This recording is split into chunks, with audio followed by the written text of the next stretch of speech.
Olá, eu sou o professor Gustavo Batista E eu, professor Gustavo Ferreira. e esse é o podcast O Fascinante Mundo do Sensoriamento Remoto. O maior podcast em língua portuguesa sobre sensoriamento remoto e geotecnologias. Do mundo. Olá, nós estamos começando mais um episódio do podcast O Fascinante Mundo do Sensoriamento Remoto. Hoje é o episódio 173, classificação temática.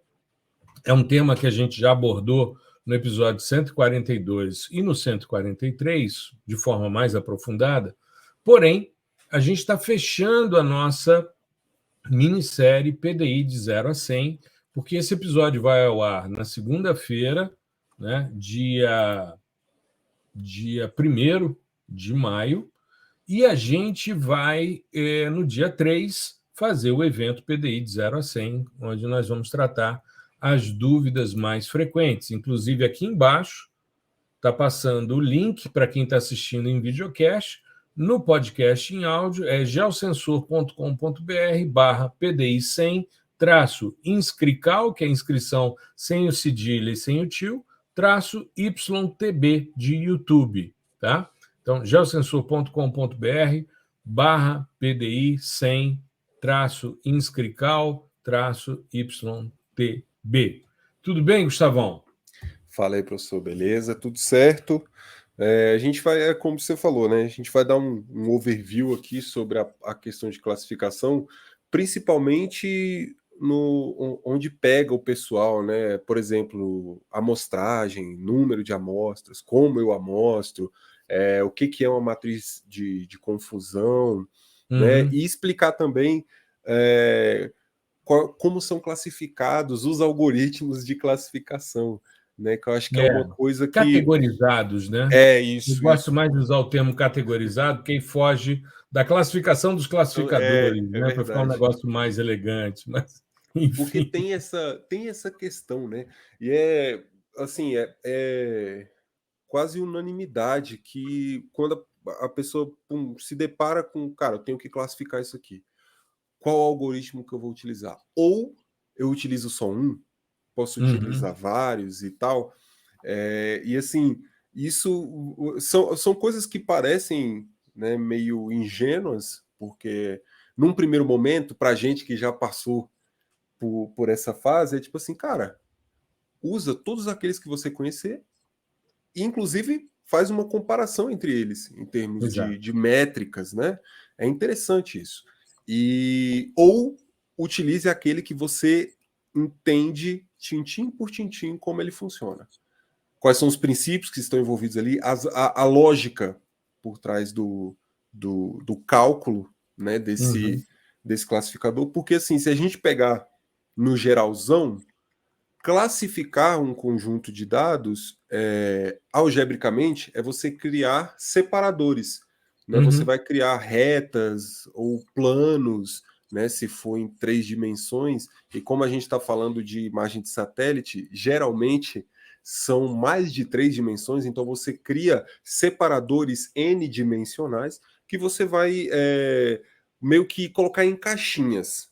Perfeito. Bom, essa caixinha aqui estão todos os pixels que, segundo a lógica do algoritmo que eu estou utilizando, eles se parecem, né, com a referência, que é, por exemplo, água. Então, tá dentro dessa caixinha. Então, a parede da caixa, né, os delimitadores da caixa seriam esses planos que são calculados pelo algoritmo de classificação, né? Então, hoje a gente vai dar uma passeada assim por cima para entender um pouquinho sobre isso, sobre aplicações também e boas práticas. Isso. Essa é a lógica do evento que a gente vai fazer. Deixa eu só pegar um negócio semana. rapidinho aqui. Fica à vontade. 2 tempos, que eu esqueci. Não, fica à vontade, sem nenhum problema. E a gente vai dando continuidade aqui, né? Então, vejam, a gente, nesse evento PDI de 0 a 100, a gente vai trabalhar essa questão das dúvidas mais frequentes. É normal a gente se deparar com questões que a nossa audiência vem trazendo e a gente vai suprindo essas necessidades, essas dúvidas. Estou falando sobre o evento aqui, Gustavo, né, que a gente vai fazer essa semana. E também lembrando que a gente vai abrir a turma do PDI-SL e do PDI-PAI, né, que são as nossas formações para dados multiespectrais, tanto em interface gráfica como em linguagem de programação. Bom, eu vou começar aqui, Gustavo, vou pegar... Eu fiz uma... Outro dia eu dei uma aula na USP, a convite do professor Carlos Groman e do professor Quintanilha, né, que são duas referências bastante importantes. Quintanilha já se aposentou lá no Departamento de Engenharia da USP, né? Ele trabalhava na parte de transportes, e o professor Carlos Groman já esteve com a gente aqui no podcast, em lives com a gente. Fizemos um EDOM juntos, né? Exato. Falei com ele, inclusive, que a gente precisa finalizar aquele EDOM lá do GRAS, né, acho que foi sobre severidade de queimadas, né, se não me falha a memória. E aí eu preparei, eles me pediram para fazer uma aula sobre acurácia de classificação, e eu, inclusive, vou gravar essa aula para substituir uma aula que a gente tem lá no PDI-SL e no PDI-PAI. Eu quero botar a teoria, manter a prática no Akatama, que já está lá, mas principalmente no PDI-SL, mas eu quero botar uma teoria nova, né, para essa turma. Quem sabe eu já gravo agora para essa turma nova, né?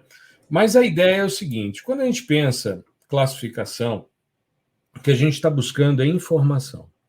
Isso é o objetivo final de um processo de classificação.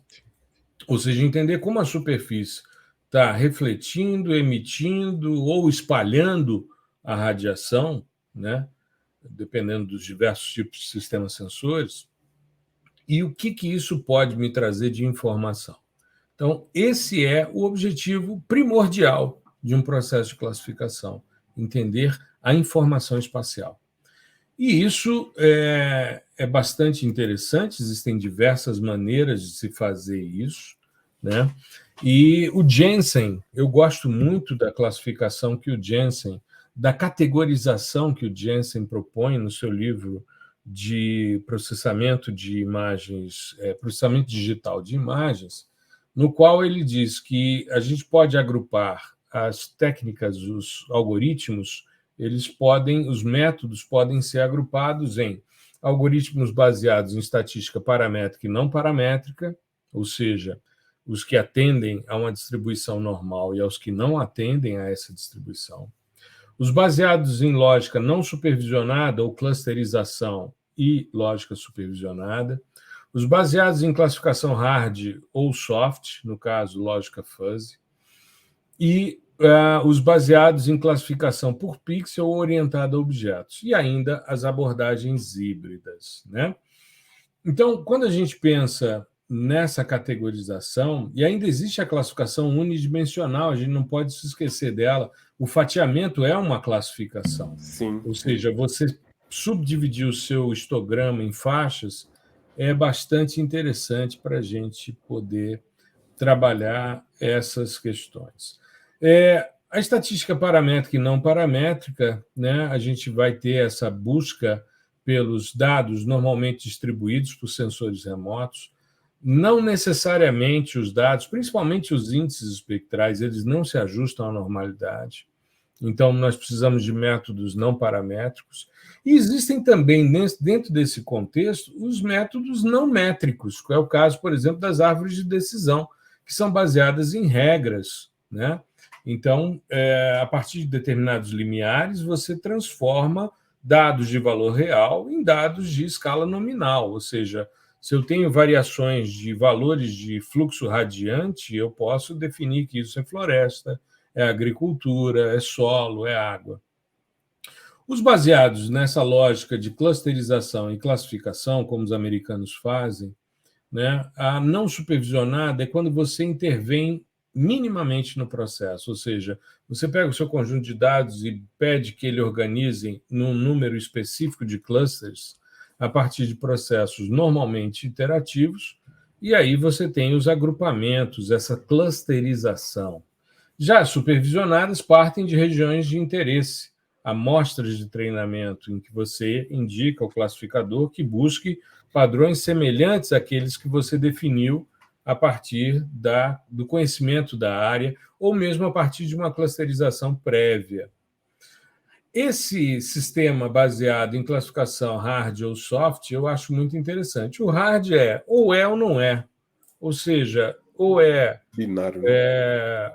Vegetação arbórea ou vegetação não arbórea, né? E a gente sabe que na natureza as coisas têm gradientes. Então, a classificação mais soft, né, ela mostra essa variação que existe naturalmente no ambiente. Então, não é, aqui eu tenho cerrado e aqui começa campo. Existe um espaçamento, Sim. uma redução de densidade, né? Uma probabilidade, né? Acho que quando a Exato. gente... Você vai trabalhar com valores mapas de probabilidade. mapa de probabilidade, Isso. p-value, né? Você vai Isso. trabalhar dentro dessa perspectiva. No Python é muito fácil isso, com o scikit-learn, a gente extrair isso, já tem até post com isso. E eu acho que no DZ-Saka tem como você retornar o mapa de probabilidade. Que aí daria isso. Ele traz, por exemplo, se você tem 5 classes, ele te traz 5 imagens, né? E que variam de 0 a 1. Por exemplo, a primeira imagem é vegetação. Aí vai estar seus alvos de vegetação lá, desde aquele que tem a probabilidade 0 de ser vegetação, até aquele que tem a probabilidade 1. Ou seja, ele né, segundo o seu algoritmo, ele é de fato vegetação. E aí você tem esse range. Uma live, né? Nós fizemos uma live sobre mapas de probabilidade de classificação, não foi? Sim.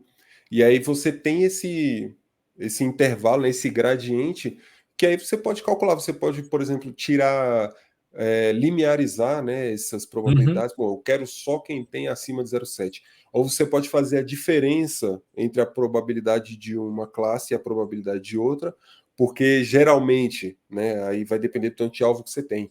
Mas, sei lá, onde tem a probabilidade 0 de vegetação, vai ter uma probabilidade um pouquinho maior para água, área urbana e tal. Perfeito. Então você consegue fazer fazendo essa diferença, você também tem uma análise interessante. Mas é bem legal que essa é uma abordagem que ultimamente tem sido pouco utilizada, de mostrar a classificação dessa maneira soft, né?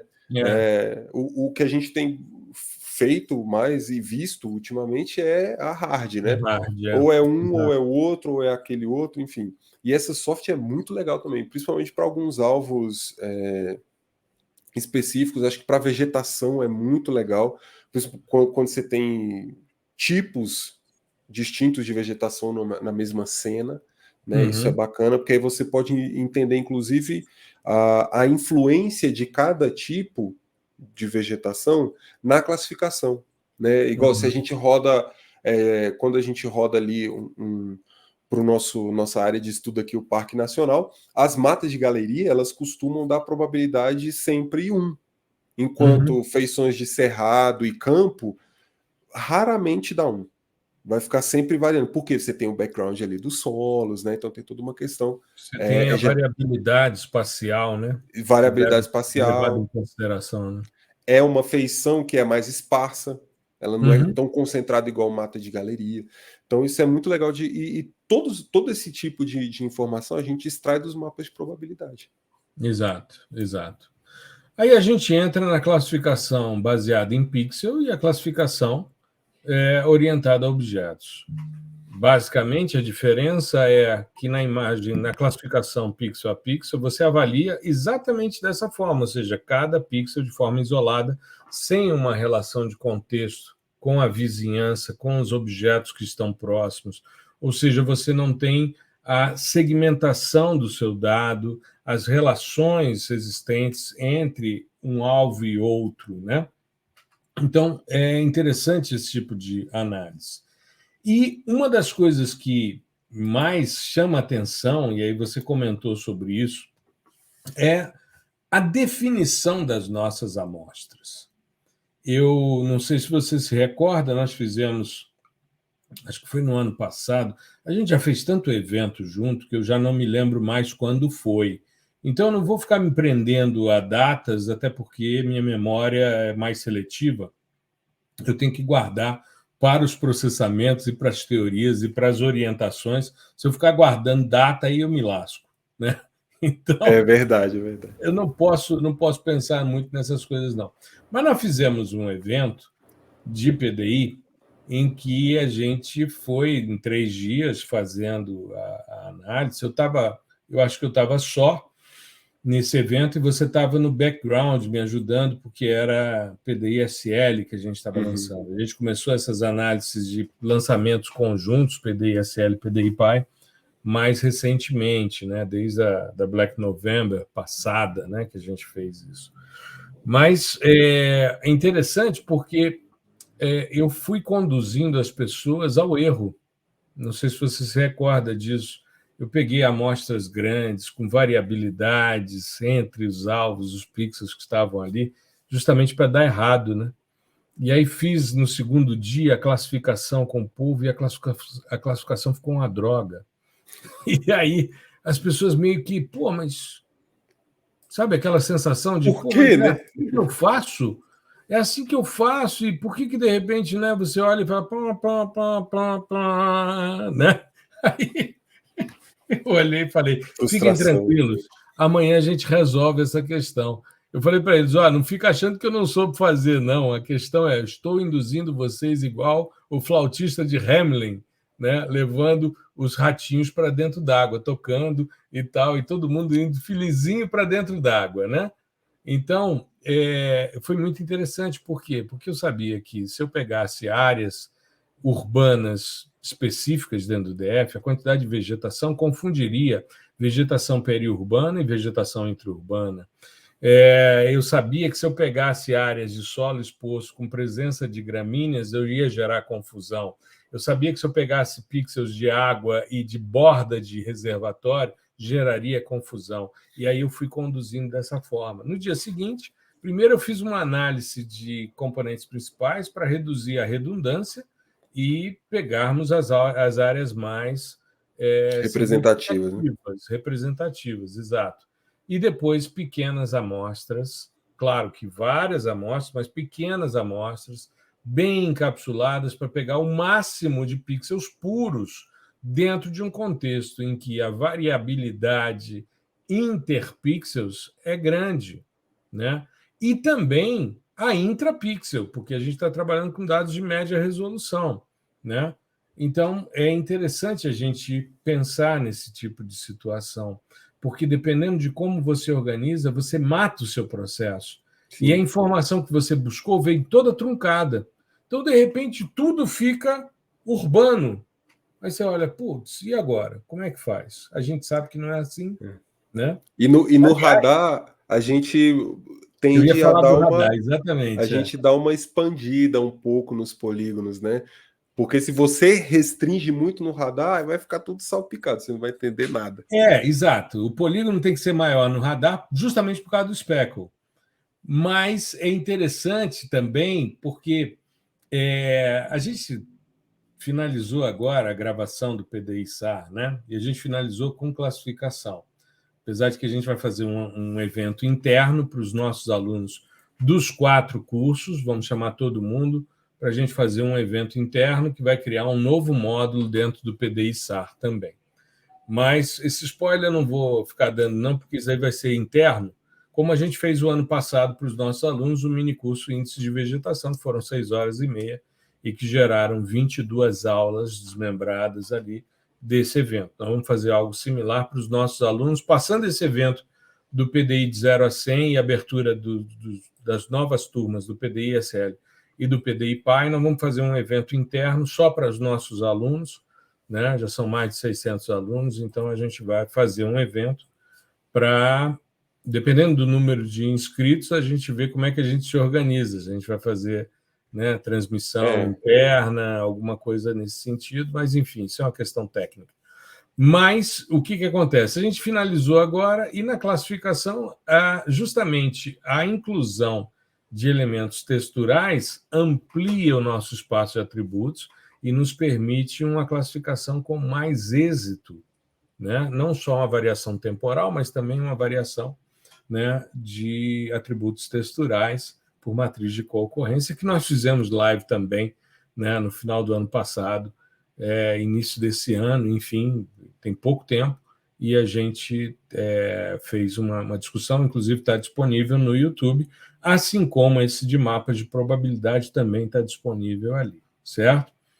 Muito bem. E aí a gente vai para uma questão que eu acho que é interessante, Gustavo, discutir um pouco, que é como funcionam os algoritmos.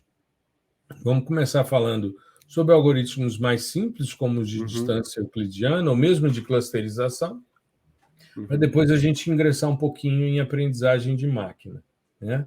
Acho que a gente poderia começar com o K-means, o K-means, né? Médias. Assim, é igual você falou que o pessoal de fora do Brasil tende a dividir, né? A classificação e clusterização.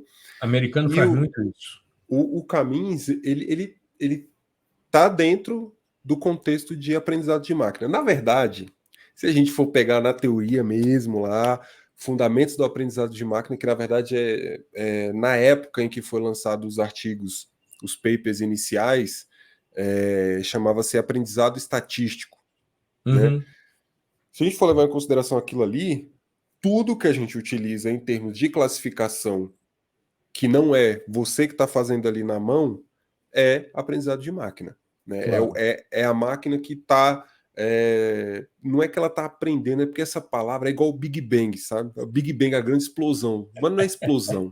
Não explodiu nada, né? Expandiu, é diferente. É porque o nome ele carrega uma componente de marketing muito forte.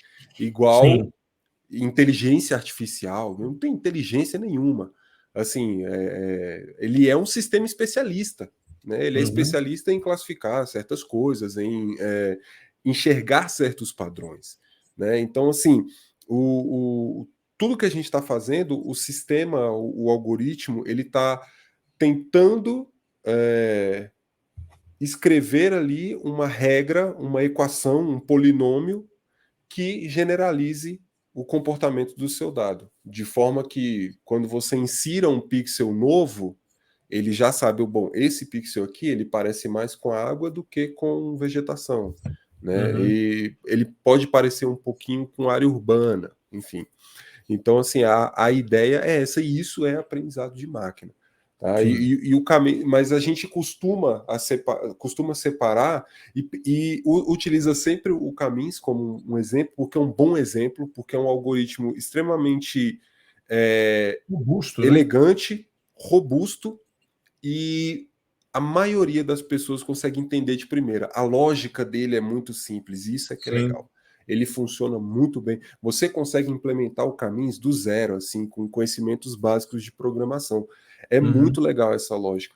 E aí é por isso que a gente costuma inserir ele logo no início do tema classificação. E funciona muito bem. A gente já provou que funciona com multispectral, funciona com hiperespectral, funciona com radar, e funciona bem. Ele funciona bem. Então, assim, é um algoritmo que tem um potencial enorme, tanto que você tem inúmeras variações, para não falar várias variações, né? Você tem inúmeras variações de K-means, e você utiliza a lógica do K-means para outras coisas, por exemplo, para segmentar imagens, né? Os segmentadores clássicos, eles utilizam a mesma lógica do K-means. Mas existem outros de aprendizado não supervisionado, né, de clusterização, que costuma-se também utilizar no sensoriamento remoto. Isodata é bastante famoso, né? DBScan também é um dos algoritmos famosos, mas o caminho está assim, ordens de grandeza acima, tanto em utilização quanto em facilidade também. Ele está implementado na maioria dos softwares, enfim, na maioria das bibliotecas, então isso populariza bastante. É como você disse, é muito simples a compreensão, né, de você ter os núcleos iniciais, os processos iterativos e o rearranjo a partir de cada iteração, você ir organizando o seu cluster, né, e melhor separando as suas nuvens de pixels para fazer esses agrupamentos. Mas é como você disse, é um processo de aprendizagem de máquina. Só que, de certa forma, acabou sendo sinônimo, né, de classificação baseado em lógica não supervisionada, né? Mas é um processo extremamente elegante, eficiente. o Isodata é um sistema que era mais restrito, nem todo software traz, e aí, quando você não tem essa popularização e essa facilidade de implementação, não vinga tanto quanto um K-médias ou K-means, né? Exato. Eu gosto muito, quando trabalho com classificadores, de quanto mais simples, melhor. Então, eu gosto muito, por exemplo, do distância mínima, Sim. que é uma distância euclidiana da sua amostra de treinamento, né, e das suas amostras e do pixel que está sendo avaliado. Qual é a menor distância, e com isso ele vai ser classificado. Os resultados são muito elegantes também, são resultados muito bons, né, na maioria das vezes. É claro que tudo depende da amostra que você selecionou. Exato. Né? E a partir daí fica bem separado, bem magiado, né? Bem classificado, melhor dizendo. Eu amo as abordagens simples porque a gente consegue entender. E é muito legal quando a gente entende. Eu acho que a gente só se apropria do conteúdo quando a gente entende realmente como funciona. Né? E aqui, é claro, eu não tô, como eu sempre falo, você não precisa ir lá e calcular na mão e tal. Pô, é legal calcular na mão? É legal, se você souber como faz o cálculo na mão e tal, beleza, perfeito. Até porque você entende como funciona o passo a passo. Exato. Beleza. Mas é imprescindível que você entenda a lógica do algoritmo. E esses mais simples, geralmente por distância, né? E aqui, e outra coisa que a gente pode dedicar um episódio a isso são as diferentes formas de se calcular distância dentro de uma lógica computacional. Você tem Manhattan, Euclidiana, Bhattacharya, Minkowski, Mahalanobis. Você tem similaridade de cossenos, que também é uma forma de calcular distância. O próprio distância angular, né, o Spectral Angle Mapper, por exemplo, que é um algoritmo fantástico que basicamente calcular essas distâncias via ângulo, né, pelo ângulo, que é formado ali entre os dois vetores, que seria a sua referência e o pixel que você está querendo classificar. Então, assim, essas abordagens são muito interessantes e cada distância vai trazer um resultado, uma performance diferente, né? E elas são bastante utilizadas assim em outros algoritmos, né? O próprio Caminhos utiliza também distância euclidiana, o KNN, que a gente pode falar um pouquinho mais para frente, também utiliza métricas de distância, porque são métricas simples para você medir o quão próximo a tua amostra está. O teu pixel está da sua amostra. Isso, o quão próximo um pixel desconhecido está do pixel conhecido. E assim, aí tem inúmeras distâncias. Eu citei pouquíssimas aqui, mas que são bastante utilizadas na literatura. E eu acho que a gente deveria fazer mais para frente um episódio só sobre essas distâncias, né? Como calcula e tal, como você. Acho que a melhor maneira é como você enxerga a aplicação dessas distâncias. Maravilha. E aí a gente entra nos algoritmos mais de classificação por aprendizagem de máquina, inteligência artificial, né? Isso. Agora, sim, a gente entra numa área que já foi utilizada com uma frequência absurda, né? Agora as coisas estão meio que restritas, principalmente depois do lançamento de alguns papers dizendo que em sensoriamento remoto funciona de modo geral muito bem o Random Forest e o SVM, né? Que são dois algoritmos assim, fantásticos. Existem outros, mas principalmente papers de revisão. Existe um paper que ele pega essa questão do o uso do Random Forest no sensoriamento remoto, né? E aí ele explica como funciona e tal, mas que essa lógica, porque o que o Random Forest é? Ele é um que a gente chama de ensemble learning, que é você juntar ensemble, você junta um monte de. Que a lógica do ensemble vamos juntar um monte de classificadores fracos para formar um classificador forte. E aí, o que é Random várias Forest? áreas de árvores de decisão para fazer uma Exato. floresta. Exatamente, né? Exatamente. Aleatória, randômica, né? Exatamente. Porque a lógica é essa. A árvore de decisão, ela funciona muito bem. Às vezes, pode ter algum ouvinte aqui que já usou o ECA, né? Sim, um WEKA. minerador de dados, né? Isso. E ele, cara, a maioria dos algoritmos ali é árvore de decisão. E Sim. aí, só que aí ele O vai próprio gerando assim. GeoDMA, o Sim, GeoDMA do TerraView, né? Ele é um procedimento de. Você pode fazer a classificação por conhecimento a partir de árvores de decisão também, no mesmo procedimento do WECA, sim. né? E Mesma aí, lógica do WECA. então, qual é a verificação? Que esses métodos baseados em árvore, eles funcionam muito bem para dados, principalmente multiespectrais. Né? Uhum, Então, e aí tem toda a questão da própria distribuição estatística dos dados que favorece isso, o tipo utilizado, o tipo de algoritmo utilizado na quebra dos nós de cada árvore, né? Geralmente utiliza-se o índice de Gini para quebrar para decidir se a árvore vai continuar descendo ou não, se ela já para por ali. Então, uhum. tudo isso favorece o uso nas imagens multiespectrais. E o SVM também utiliza dessa questão de utilizar como o suporte, né, que os vetores de suporte são os próprios pixels, né, que estão ali numa região próxima ao plano de delimitação das classes. Também Hiperplano, favorece né, de isso, separação, né? isso. É um hiperplano que o que acontece para quem tá ouvindo? Você tem essa linha que está dividindo uma classe da outra. Aí, nessa linha, você tem um buffer. E aí, quem tiver, os pixels que estiverem inseridos dentro desse buffer, eles vão influenciar a quantidade e a proximidade desses pixels que estão dentro do buffer para a linha que divide de fato, eles vão influenciar para decisão, né, do algoritmo se ela vai para classe X ou classe Y. Esses E esses pixels são os support vectors, né? isso, eles são os vetores suporte. Então, Uhum. essa lógica também favorece as nossas imagens. E um terceiro aqui, que são as redes neurais, que elas não favorecem só os nossos dados, mas qualquer dado, assim, elas têm uma lógica que é muito bacana. É basicamente uma soma, né? Aqui eu estou falando das redes neurais, o modelo mais clássico, né? Lá de 1940 e tal, que é do McCulloch e Pitts.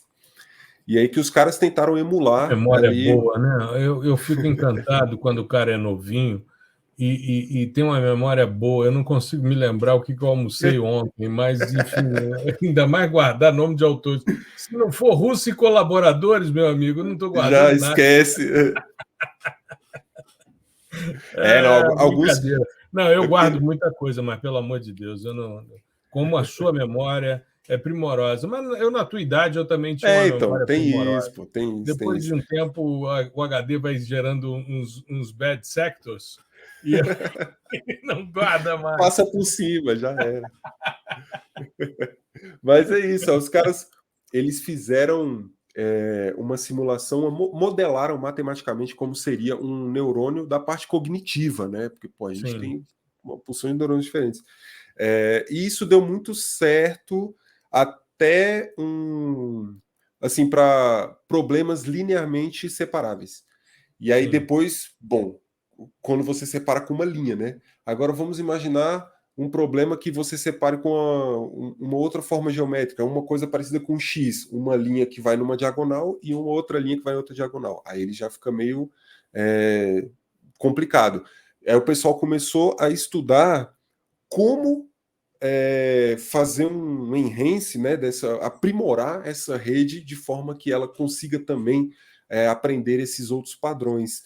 E aí começou a se trabalhar no conceito do perceptron, né, o multilayer perceptron, que aí você tem camadas de neurônios. Geralmente você tinha o quê? A sua imagem como a entrada, Uhum. uma camada de neurônios só, né, uma para cada pixel da sua imagem e uma saída. E aí os caras começaram a colocar mais camadas, que chama de hidden layers, que são as camadas escondidas, camadas Uhum. ocultas. E aí quanto mais camadas você ia colocando, mais ele ia suavizando o plano ou a figura geométrica que dividiria os meus dados. Atrelado a isso, tem também a questão do backpropagation, né? Você vai para frente na rede neural, então você chega até o final ali na classificação. É vegetação ou é água? Aí beleza. Atrelado àquele valor, você tem um erro. E se você sabe esse erro, você pode voltar, daí o backpropagation, você propaga esse erro em toda a rede e depois passa novamente, porque você já sabe esse erro. Então a ideia é minimizar. E aí esse backpropagation, ele desenha a linha de maneira ainda mais suave. Então você pode ter uma curva absurda que separa os seus dados, que ele vai separar tranquilamente. Agora, é claro, você tem os problemas atrelados a isso. Às vezes um overfitting, né? Que é o equivalente assim a você decorar. Ele decorou, ele fez uma linha perfeitinha nos seus dados, separa tudo bonitinho, mas ele só vai aprender aquele conjunto de dados. Isso aí no treinamento ele vai ficar, ó, cara, a acurácia é 100%, aqui eu divido tudo. Aí quando ele vai para os dados de teste, ele já não sabe mais nada. Porque você criou uma função tão específica, que ela só funciona para o conjunto de treino. Ela não vai funcionar para o resto. Se você sair dos elementos de contorno do modelo, ferrou, né? Exato. E aí isso é uma questão teórica lá do pessoal do aprendizado estatístico, que inclusive já foi post nosso aqui, o artigo, né, que chama Teoria do Aprendizado Estatístico, que é do Vapnik e Chervonensky, que são dois russos, que são os pais da parada toda. Sim, e aí e eles criaram vamos dizer, essa lógica, né, de forma muito simples. Vamos supor que eu tenho um espaço aqui, um espaço arbitrário, né, num RN aí, N dimensões, em que eu tenha todas as funções do universo, que explicam todos os fenômenos. E aí você tem um fenômeno específico que você quer explicar. Esse fenômeno está dentro de uma área desse espaço do universo de funções que explicam todos os fenômenos.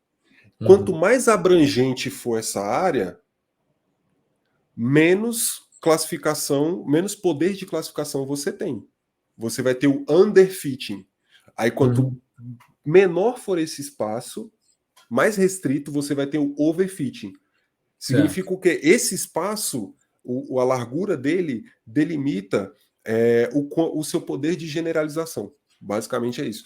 Mas essas são as bases, e aí é claro que esse pessoal da rede neural utilizou tudo isso para conseguir melhorar cada vez mais os modelos.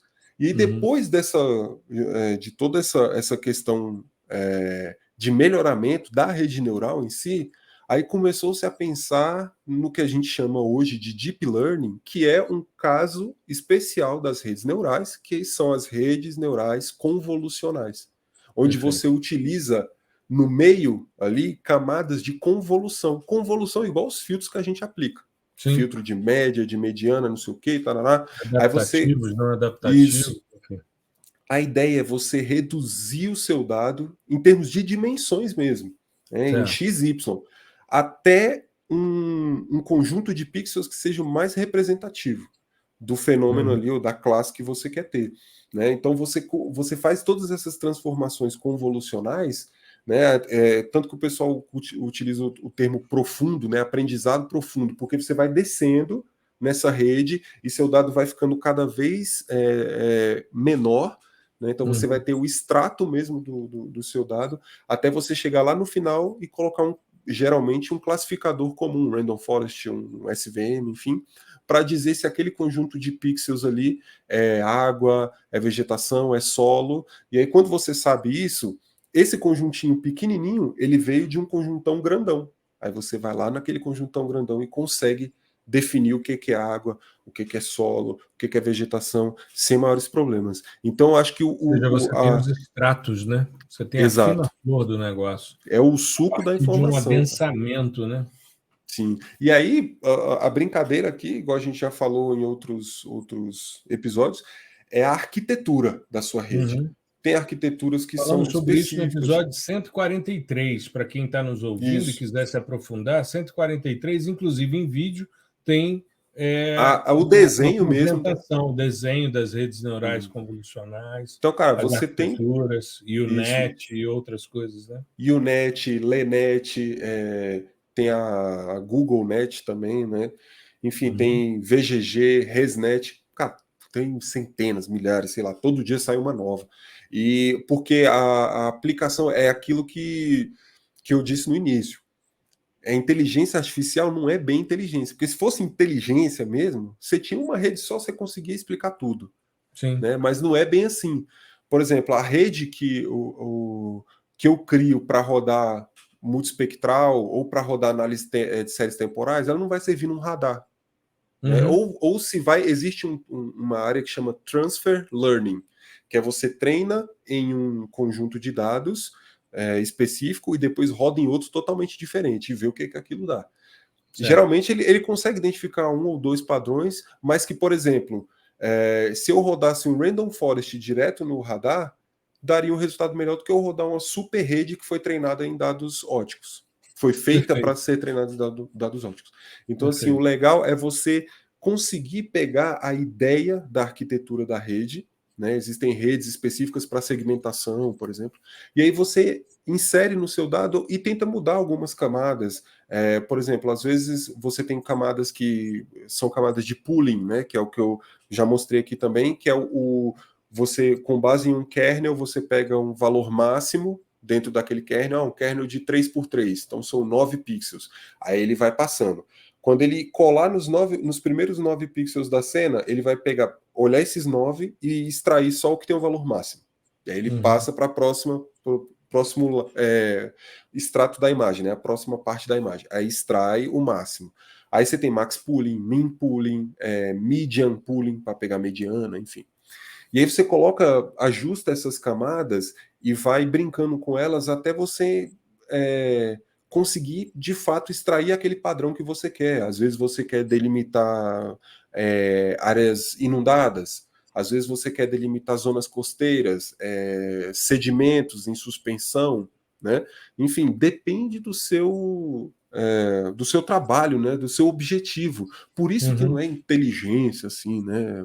E isso aqui eu tô pegando uma parte muito específica da inteligência, né? Porque a gente tem um quintilhão de inteligência. Mas o geralzão, a ideia é que é o seguinte: nós temos a inteligência artificial como um grande guarda-chuva aí. Abaixo dela nós temos machine learning, né, que seriam esses algoritmos que a gente citou, Camins, o Isodata, máxima verossimilhança, distância mínima, Random Forest, SVM, rede neural, e aí embaixo do guarda-chuva do machine learning, puxando um rabinho da rede neural, você tem o deep learning com as redes neurais convolucionais, né? Eu posso misturar tudo isso? Pode. Geralmente é o que acontece, porque ao final da maioria das redes neurais convolucionais você tem um classificador lá do machine learning, um SVM ou Random Forest, enfim. Ou uma rede neural comum, que é o que a gente chama de fully connected, né? Então todos os neurônios são conectados com todos os inputs, com todos os pixels. Então você tem essas abordagens híbridas já de inicial, né? De bate-pronto. E você pode também colocar outras coisas junto, igual o pessoal costuma fazer. Cara, eu quero a rede só para segmentar. Aí eu segmento, crio os meus segmentos com a rede neural convolucional e aí faço geóbia com um Random Forest. Tranquilo. Né? Aí vai da criatividade da pessoa, da aplicação, do conhecimento técnico que ela tem também, que isso é muito importante. Né? Não só do algoritmo em si, mas das camadas de entrada, que é uma das coisas mais importantes. Às vezes você está querendo entrar igual, vamos colocar aqui no contexto do radar, cara, eu quero entrar só com sigma zero, só coeficiente de retroespalhamento. Pô, às vezes, se você tirar esse sigma zero e colocar só atributos texturais, você já tem um puta resultado. Ou você tirar toda essa galera e botar saber só qual o atributo textural, né? Porque tem muito atributo isso, textural que é variação redundante, de né? um outro, então acaba Exato. sendo redundante, né? Exato. Eu gosto Ou muito da entropia, do segundo momento angular, coisas do tipo, são sim. a parte de discordância, esse tipo de coisa eu acho que é legal em termos de atributo textural. Nível de aleatoriedade, né? Que aí Exato, exato. funciona muito bem para o radar. Ou É. às vezes você deixa tudo isso de mão e coloca só componentes de decomposição polarimétrica. Também Sim, pode ser, tranquilo. Ou índices sim. de vegetação, que sejam. Ou componentes Mas principais também, você é, pode, né, trabalhar dentro dessa perspectiva. exato. Eu acho que é bem interessante a Então gente pensar nisso. a ideia é essa de você precisa, para isso, para você chegar nesse nível, você precisa entender todo todo o contexto que a gente trouxe anteriormente, em termos de Perfeito. algoritmo. Né? Uhum. Não adianta você chegar para, eu quero rodar aí o net nos meus dados, não sei o quê. Você não sabe nem o que é uma rede neural. Não sabe nem o que é um caminhos. Não sabe nem o que é a distância mínima. Aí, cara, assim, sinto te dizer, mas a probabilidade de dar errado é quase 100%. É grande, Não é vai grande. rolar, não vai rolar. Você tem que Exato. entender, cara. Você tem que entender, você tem que ir lá do básico, entendeu? E às vezes o cara quer rodar um negoção desse aí gigantesco e ele não sabe nem o que, que ele fez do pré-processamento, que influencia diretamente no seu resultado. Né? Então, assim, se você for cavar aí, o buraco é gigantesco. E É. aí você tem que entender essas coisas que a maioria das pessoas chamam de mais básicas para você conseguir evoluir. E evoluir em termos de aplicar o que já existe e propor algo novo também, que é muito importante Uhum. para a gente. Né? E é o que a gente mais vê, principalmente em termos de classificação, são métodos novos. Cara, todo dia eu recebo e-mail, seja de artigos que foram publicados em periódicos e tal, ou até um cara botou no Medium, no, sabe, Sim, sim, sim. Num nesses blog, né? num blog aberto, um método que ele está testando, que ele está criando para desenvolver alguma coisa. Então, Uhum. assim, mas se você for olhar o background teórico desse cara, é absurdo. Né? Então, a gente precisa entender desde do 0 até o 100, também em termos de classificação, né? Não Isso. só em sensoriamento remoto como um todo, mas é muito importante e a gente só entende, você só começa a estudar uma coisa quando você sabe que ela existe. Não tem como Uhum. também.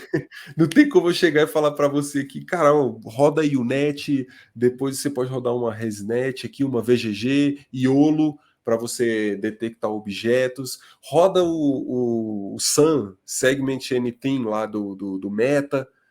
Mano, o que é isso, cara? Né? Então É. você Bando de tem que. nome de chiclete, né? Pois é, você tem que ver Uhum. inicialmente, você tem que saber que existe o negócio. Aí beleza, eu sei que existe, mas para chegar até aqui, nesse lugar que eu sei que existe, eu preciso percorrer qual caminho? Né? Qual o caminho É. que eu preciso percorrer? Então você precisa entender classificação como um todo, você precisa entender nos mínimos detalhes o que significam todas essas categorias que o Jensen colocou. Porque ele não Exato. colocou à toa. O Jensen é uma das maiores referências em sensoramento remoto, né, Uhum. a nível global. Tá? Então, assim, significa o quê? Que muita gente que pensou algoritmos desde a época que ele lançou essa categorização foi com base nessa categorização. Então, é Uhum. importante que você estude desde ali até o funcionamento do algoritmo, né, para que você Exato. consiga elaborar um estudo bacana. E aí a gente entra no que a gente vai utilizar como final aqui da nossa fala de hoje, que é a questão de verificação de acurácia. Exato, Acurácia métricas. é diferente de precisão. Primeira coisa que a gente precisa entender.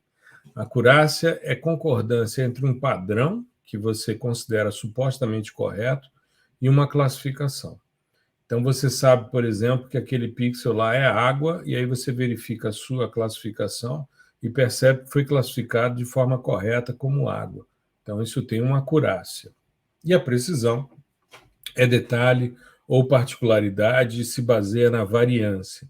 Então, por exemplo, se a gente for pensar num alvo, tiro ao alvo, né? Um alvo, por exemplo, de dardos, se você joga todos os seus dardos no centro, você tem ali um ajuste que foi acurado e preciso. Você acertou no alvo e foi preciso. Todos os seus tiros, todos os seus dardos estão ali naquele centro. Você pode ter os seus dardos próximos ali ao centro, né? Mas variando um pouco, e aí você tem uma acurácia e uma não precisão. Você pode jogar os seus dardos todos na borda daquela estrutura do alvo. Você é preciso, mas você não é acurado. O acurado é atingir o alvo, né? E o não preciso e não acurado é quando você atira em todos os lugares e nem acerta o alvo. Então, isso é uma visualização do que seria acurácia e precisão. Quando a gente está avaliando o nível de acurácia, né, nível de avaliação da acurácia, a gente passa por alguns estágios ou fases. Primeira fase é, parece bom. Você bate o olho na classificação e olha e fala, ficou legal, ficou legal. Aí você vai comparar, né, você vai fazer uma comparação de área não específica de cada classe. Ou seja, áreas que você não tomou como referência. Você vai verificar lá, bom, isso aqui parece ser vegetação, foi classificado como vegetação. Aí é aquela lógica do parece bom. Na terceira fase, você faz uma avaliação específica do local por comparação com áreas conhecidas e determina o percentual geral de correção que você teve. E, por último, você usa uma matriz de erros e estatísticas derivadas delas. Antes da gente avançar para a matriz de confusão, eu queria falar um pouquinho sobre fontes de erros de classificação. Primeira fonte, erro na aquisição de dados. Aí entra aquela questão. A gente fez uma live, hoje a gente está gravando o episódio, depois de ter feito uma live, né? Hoje é quarta-feira, nós fizemos uma live no Instagram e a gente falou sobre isso. O indivíduo que sabe o que está fazendo, ele sabe qual tipo de dado ele vai selecionar, porque ele conhece o desempenho do sensor, a estabilidade, o ângulo de visão, os efeitos atmosféricos que podem ou não interferir nesse processo. Depois tem os erros no processamento de dados. O cara faz um registro incompleto, né? Não fez a calibração dos dados para a escala que ele queria, né? Então, isso é fonte de erro. Ele pode ter erros dependentes da cena, como resolução, pixel mistura. Ele pode fazer uma classificação errada, que são os erros de omissão e de comissão. E ele pode ter dados de referência para ver a consistência, a acurácia e a precisão também imprecisos. Ou seja, são inconsistentes no tempo, né? Ou seja, existe uma inconsistência temporal entre o mapa de referência e as imagens que ele utilizou. Os dados foram mal identificados para treinar o classificador, que eu falei lá do flautista de Hamelin, né? E se a classe de referência estiver incorreta no mapa, você vai propagar esse erro. Então, isso são fontes normais de erro de classificação. Nós temos os fatores que afetam a acurácia da classificação: tamanho e forma das parcelas. Parcelas maiores ou mais estreitas têm maior proporção de pixels mistura, e isso vai interferir na classificação, nessa acurácia. Número e uniformidade de classes, contraste espectro radiométrico entre as classes, ou seja, se existe diferenciação entre elas, que é aquilo que nós falamos num episódio anterior. Às vezes você tem uma estrada de chão com 5 metros e aparece num pixel de 30 metros, porque existe contraste entre os alvos ali analisados. Adequação dos dados de treinamento ou das amostras, né? E a qualidade dos dados de referência. Então, tudo isso precisa ser levado em consideração. O tamanho da amostra também, porque você precisa ter uma amostra mínima que seja suficiente para representar o alvo que você quer avaliar. E aí existem várias formas de você calcular essa amostra mínima. Você pode trabalhar a partir do erro que você aceita, né? Qual é o erro admissível, qual é a acurácia que você espera, qual é o nível de confiança que você tem ali nas suas análises de probabilidade. E aí a gente entra na matriz de erro ou de confusão, que é um resultado tabular entre os pixels da imagem classificada com as informações da referência conhecida, né? É uma matriz formada por linhas e colunas que vai trazer a contagem de pixels. Ela permite o cálculo de exatidão global, assim como a exatidão de cada classe. a gente vai ter, então, a referência e a classificação, e aí a gente pode verificar os pixels que foram corretamente classificados, né? Os que são que geram erros de omissão e de comissão, enfim, e aí a gente avaliar essa questão. Eu vou, antes da gente falar um pouquinho sobre, deixa eu falar sobre essa questão de erro de omissão e de comissão, para a gente falar um pouquinho sobre índice kappa. A gente tem a acurácia do usuário e a acurácia do produtor. E a gente tem a acurácia global, certo? Nessas análises. A acurácia do usuário ela se refere à probabilidade de uma classe de pixels no mapa representar a categoria de amostras coletadas. Isso chama-se erro de comissão, que ocorre quando uma área é incluída numa categoria incorreta, ou seja, era mata e você colocou em cerrado. Isso é a acurácia do usuário. A acurácia do produtor, ela me traz os erros de omissão, que ocorrem quando você deixou, né, ou seja, uma área é excluída de uma categoria que, na realidade, ela pertence. Ela foi excluída e ela corresponde ao quão certa a área pode ser classificada. E a acurácia global é a proporção de área mapeada. Mas eu queria fazer uma consideração sobre índice kappa. O índice kappa ele é uma das medidas de concordância ou de precisão entre a classificação que você obteve a partir de dados de sensoriamento remoto e os seus dados de referência.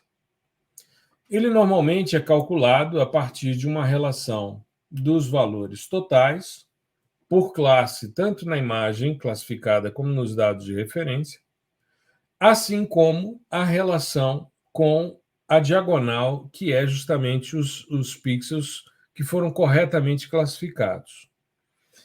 E aí, qual é o problema? Existe, principalmente, uma série de críticas ao kappa, e uma das mais contundentes foi publicada em 2011 pelo Pontius Júnior e o Milhones, quando eles escreveram um artigo sobre a morte do kappa, né, e o nascimento de um método de avaliação de acurácia a partir de processos de não concordância e alocação dessa não concordância.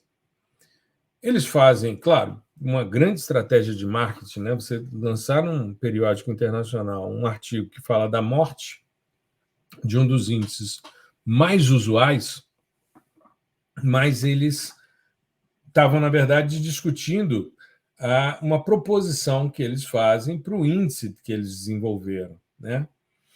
E eles fazem as seguintes críticas ao kappa. Eles dizem que é melhor e mais útil focar na discordância, ou seja, aquilo que não deu certo, do que na concordância. Porque o kappa se baseia basicamente, né, se baseia na concordância do que foi correto em termos de classificação. Essa é a essência do kappa. Ele não se preocupa com a aleatoriedade, né, de como os erros aconteceram. E tem muito autor que fala sobre alternativas, como é o caso do Kappa-Paback e outros, né? Mas é interessante, e por isso hoje a maioria das matrizes de confusão utilizam a lógica da acurácia global como sendo uma alternativa. A gente vê nos classificadores, né, de aprendizagem de máquina, a gente vê outros elementos que são possíveis de serem avaliados, né, como é o caso do Precision, né, do F-score e outras métricas, né, para esse tipo de análise. Mas é muito interessante a gente perceber como a coisa se organiza, e no evento de quarta-feira eu vou mostrar como é que a gente calcula o kappa a partir de um exemplo hipotético e tal, como é que a coisa funciona, né, para esclarecer essa questão. Aliás, existe um grande plugin chamado Akatama, a gente já fez algumas lives, já verificamos a eficiência da classificação de sistemas como o As a World Cover, né, 10 meters, e chegamos a resultados muito interessantes, porque a gente se baseia em imagens de alta resolução para fazer esse tipo de análise, né? Uhum. É uma coisa que surpreendeu, né? Eu lembro que do As a World Cover lá, Sim, porque quando... eles falam em 75% em Sim, geral, né, no global, e nós chegamos a 85%, sim. 90% por aí. E Não lembrando que chegou aos eles... 98% da nossa classificação Geóbia, Geóbia, né? do nosso É, evento, né, que tanto você como eu, em contextos distintos, com a mesma base de dados, mas com segmentos diferentes, os dois chegaram a 98% de exatidão global. Isso é altíssimo nível, né, meu amigo? mas a gente dá um crédito para os caras que estão fazendo para o globo inteiro, né? Aí... Não, então usando radar também mas Isso a gente é. usou também, né? A Isso que eu gente ia usou falar. Eles estão também. colocando tanto o Sentinel 2 ótico. como Sentinel 1. Isso é muito legal também, que mostra essa tendência que, na E verdade, nunca saiu foi. 2021, você viu, né? Saiu? Pô, Saiu perfeito. Vou dar uma 2021. De olhada. repente a gente faz um teste nele para ver se melhorou. Porque a gente tinha um Verdade. problema no Mané Garrincha, que o estádio, né, o campo de futebol, uma parte era floresta, o outro era cerrado, o outro era gramínea, né? Por causa da sombra da arquibancada, né? Eu achei muito Pois é. legal. Não, mas é perfeito, a gente pode dar uma olhada mesmo. Mas assim, é bacana essa questão da integração, né? Que Sim, a gente tende a falar que é uma tendência, mas não é tendência nada, não. Todo mundo já utiliza esse negócio aí. É porque é. vem outras coisas, né? Outras modinhas, hype e tal, palavra que tá na moda, e o pessoal esquece que existiu esse tipo de abordagem de integrar os dados e tal, assim como a gente fez no próprio Geóbia mesmo, a gente colocou por Uhum. dentro do mesmo espaço de atributos ali, filtro, índice, imagem de radar, tudo junto, e gerou uma classificação que chegou a esse nível de exatidão global aí, É, 98%, né? exato. Alto nível, né? Então, aproveitar que o evento ocorre daqui a 2 dias do lançamento desse episódio, lembrar para as pessoas se inscreverem, está passando aqui embaixo. A gente vai botar o link também na descrição do podcast, né? geosensor.com.br/PDI 100-inscrical, inscrição sem cedilha e sem o tio, -YTB de YouTube, tá? Então, geosensor.com.br/PDI 100 inscrical YTB. A gente se vê na quarta-feira nesse evento, né? A gente vai depois fazer um episódio sobre o que rolou no evento, trazer as dúvidas aqui, que aí a gente fecha a minissérie, né? E lembrando que nós teremos aí não só o evento, mas também a abertura das turmas do PDI-SL e Isso. do PDI-PAI, com uma condição especial para quem estiver ao vivo com a gente, tá certo? Então a gente se vê na quarta-feira, dia 3 de maio, às 20 horas, nesse evento PDI de 0 a 100, né, do básico ao avançado, para a gente tratar as dúvidas mais frequentes. Tá certo? Gustavão, Perfeito. sempre uma alegria conversar com você e aprender com você cada vez mais sobre, Idem. principalmente, essas questões mais modernas, mais recentes em termos de classificadores, que é uma área que você vem se dedicando no seu doutorado, e é sempre uma oportunidade. Sugerir à nossa audiência que ouçam os episódios também 142 e 143, que a gente detalha isso com mais vagar. Foram 2 episódios, né, um tratando sobre essa questão. 143 é mais os algoritmos de machine learning, né, e de deep learning, enquanto que os mais tradicionais estão no 142. Tá É legal? isso. Só que a gente não falou de acurácia de classificação, como a gente falou hoje. Enfim, trouxemos outras questões aqui para complementar a discussão desses 2 episódios anteriores, tá bom? Sim, É isso, meu querido. a gente pode até falar do mesmo tema, mas nunca vai repetir as mesmas palavras. A gente sempre Exato. vai colocar alguma coisa nova. E eu também estou sempre aprendendo aqui, e é maravilhoso. né? Acho que a gente nem vê o tempo passar, até que já deu 1 hora de episódio aí. Só para E não ser diferente, né? exatamente, falando sobre um tema que a gente já dedicou episódios específicos para ele, mas sempre tem alguma coisinha para falar, sempre tem uma ideia para trocar e um aprendizado novo aí para a gente obter, e é muito bacana. Eu espero todo mundo na quarta-feira, às 8 da noite, tá? Vai ser um evento feito por vocês, isso vai ser muito legal, a gente vai conseguir, eu quero, assim, o meu objetivo é que o nível de interação com vocês nesse evento seja maior do que foi no do Radar, que já foi o maior que a gente já teve, assim, em termos de interação, né? Eu quero trocar ideia com vocês, conversar no chat ali, entender todas as dúvidas e tal, e a gente vai resolver essas questões de maneira prática também, vai mostrar os conceitos envolvidos, toda a parte teórica, e mostrar como você pode resolver esse problema na interface gráfica, na programação, sem maiores problemas. Vai ser muito bacana, eu estou muito ansioso mesmo para trocar essa ideia com vocês e eu espero todo mundo lá. Maravilha. E lembrando que você, ao se inscrever, você tem a opção de também mandar por um formuláriozinho, né, qual é a sua dúvida para nos ajudar. Então, a gente vai se reunir aí no início da semana para finalizar a compilação das questões que chegaram, para a gente terminar de estruturar o nosso evento agora de quarta-feira, PDI de 0 a 100, né, do básico ao avançado. Beleza? Perfeito. Nos vemos quarta-feira, então. Um grande abraço, tudo de bom. Abraço e até mais, pessoal.